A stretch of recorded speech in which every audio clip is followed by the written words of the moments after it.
Welcome to ForwardWarrior 2020. Thank you for having me. Tell us your name and a little bit about yourself. My name is Tommy Bronx. I'm a local artist here in Atlanta.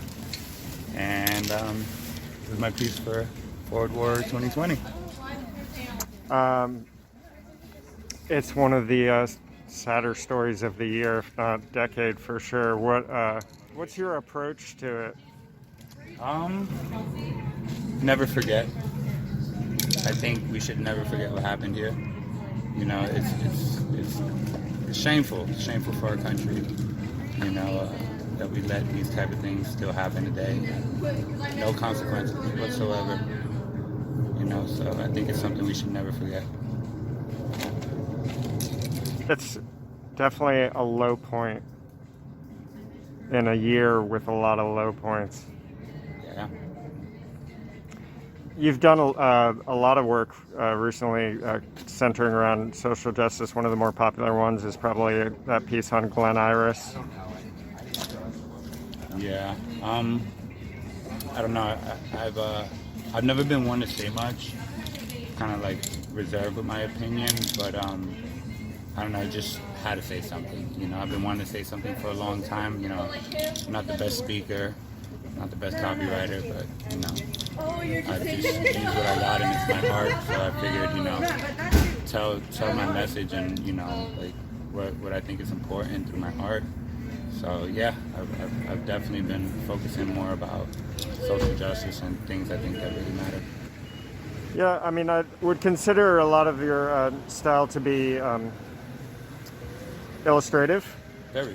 And so that kind of bridges the gap of like, I'm going to show you rather than tell you. Definitely. I think the message is pretty clear here. It's not done yet, but on the bottom it's going to say never forget.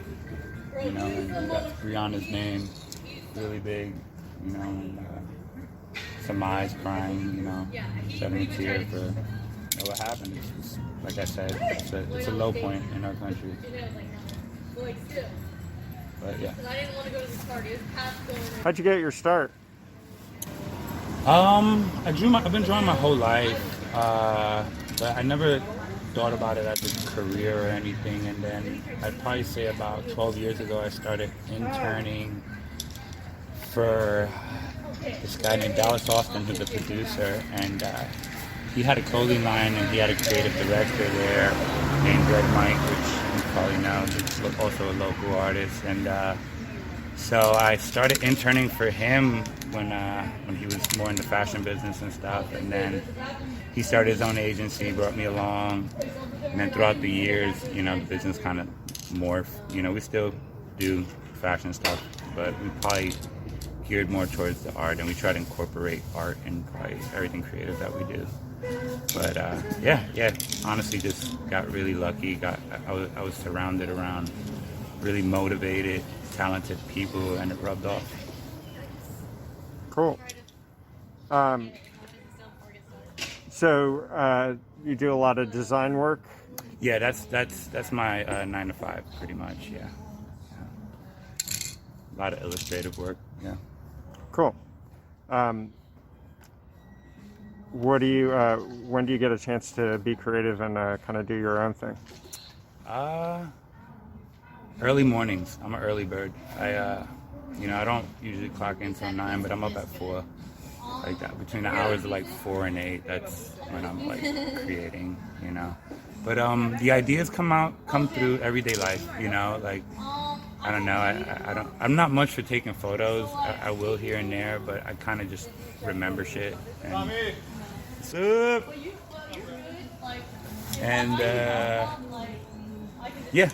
So through everyday life, you know, movies, music, everything, kind of just get inspired, and you know, through events like this also, you know. Nice. No offense to some of the youngsters, but you are one of the more mature artists here in your career and in your life. You want to talk a little bit about fatherhood? Yeah, fatherhood is awesome. I recommend it. It's great.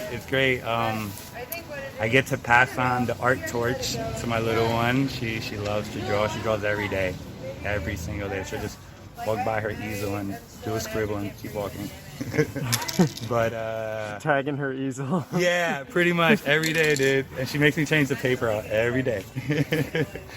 But it's awesome. It's awesome. It's incredible to watch. It's a sponge, you know. It's like everything you do and say they want to emulate, you know, and here you are to guide them and, you know, show them the right things and way. Awesome.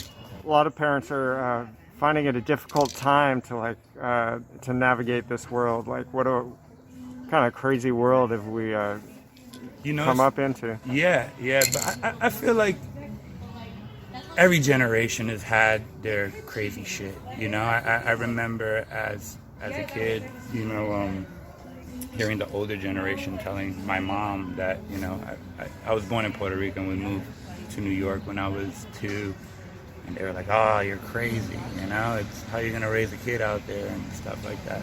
So I think, you know, every generation has their challenges, social challenges, economic challenges, you know, all sorts of challenges, you know, so you gotta adapt, you know, and really be a part of your kid's life so you can, you know, guide them and steer them in the right direction. Cool. What are some of the things that have influenced your style? I don't know. I think I've always loved like clean, bold illustrations. But the more I've gotten into like art and fine art and learned more about it, because again, I was introduced to it very late. The more I want to mess shit up and like, you know, like my line. I don't want to feel perfect anymore. So I'm kind of playing between both of those right now. You know, I'll have a little bit of a messy texture with some clean illustrations. So, you know, it's always like a growing thing. I never want to like stick to like one thing that I do all the time. Like I feel like that's boring. Like I always want to try new shit and grow and, you know, experiment.